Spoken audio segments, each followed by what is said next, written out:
Telugu Titans team ఈ season Telugu Titans fans అందరికీ ఈ సీజన్ కప్పు కొడతామని చాలా నమ్మకాలు తెప్పించింది. కానీ లాస్ట్లో మళ్ళీ మంచిగా ఆడటం లేదు. ఇవాళ జరిగిన Telugu Titans versus Haryana Steelers మ్యాచ్లో ఇవాళ ఆడినట్టు ఆడితే ఇక కప్పు కొట్టడం కష్టమే. అండ్ ప్లే ఆఫ్స్ మ్యాచెస్ ఇంతకన్నా మంచిగా స్ట్రాంగ్గా కంబ్యాక్ ఇవ్వాలి. అసలు మన దాంట్లో రైడర్సే లేరు. ఇవాళ జరిగిన మ్యాచ్లో భరత్ కూడా ఒక్కడే 15 రైట్ పాయింట్స్ అండ్ ఒక ట్యాకిల్ చేశాడు. మిగతా 2 raiders Vijay Malik 2 points and Prafull Zaware single point. So మనకు రైడింగ్లో వచ్చినవి ఓన్లీ 19 పాయింట్స్ మాత్రమే. దాంట్లో భరత్ కూడా 15 పాయింట్స్. రైడింగ్లో చేంజ్ చేయడానికి ఇంకా రైడింగ్లో మనకి బెస్ట్ రైడర్స్ ఎవరూ లేరు. ప్రఫుల్ జవారే మ్యాచ్ మొత్తం ఆడలేడు. చేతన్ సాహు పర్ఫామ్ చేయట్లేదు. మంజిత్ని తీసుకొస్తే మంజిత్ కూడా ఆడటం లేదు. సో రైడింగ్ డిపార్ట్ మొత్తం మోయాల్సింది భరత్ కూడా అండ్ విజయ్ మాలిక్ మాత్రమే. డిఫెండర్స్ విషయానికి వస్తే ఈ మ్యాచ్లో 9 ట్యాకిల్స్ మాత్రమే. ఆ 9 ట్యాకిల్స్ కూడా అంకిత్ జగ్లాన్ 5 ట్యాకిల్స్ అండ్ శుభం షిండే 2 అండ్ అజిత్ పవార్ 1 అండ్ భరత్ కూడా 1. సో నాకు చెప్పడానికే ఏదోలాగా అనిపిస్తుంది.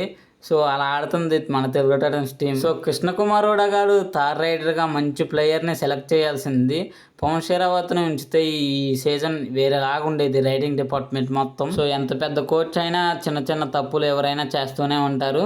సో కృష్ణకుమార్ కూడా గారు ఆశీష్ నర్వాల్ పైన మెయిన్ రైడర్గా ఎక్స్పెక్టేషన్స్ పెట్టుకున్నారు. కానీ అసలు ఆశీష్ నర్వాల్ ఈ సీజన్ పర్ఫార్మెన్సే చేయటం లేదు.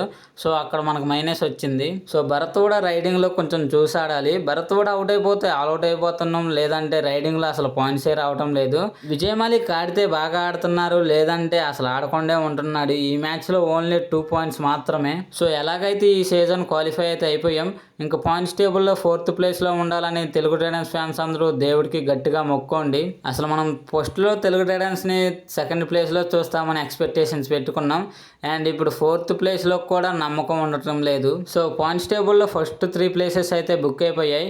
So first place Dabangg Delhi and 2nd place Puneri Paltan and 3rd place Bengaluru bulls and 4th place కోసం 2 టీమ్స్ పోటీ పడుతున్నాయి, తెలుగు టైటన్స్ అండ్ యూమంబా టీం. ఒకసారి పాయింట్స్ టేబుల్ ఓపెన్ చేసి చూస్తే 4th ప్లేస్ కోసం 2 టీమ్స్ పోటీ పడుతున్నాయి, యూమంబా అండ్ తెలుగు టైటన్స్ టీం.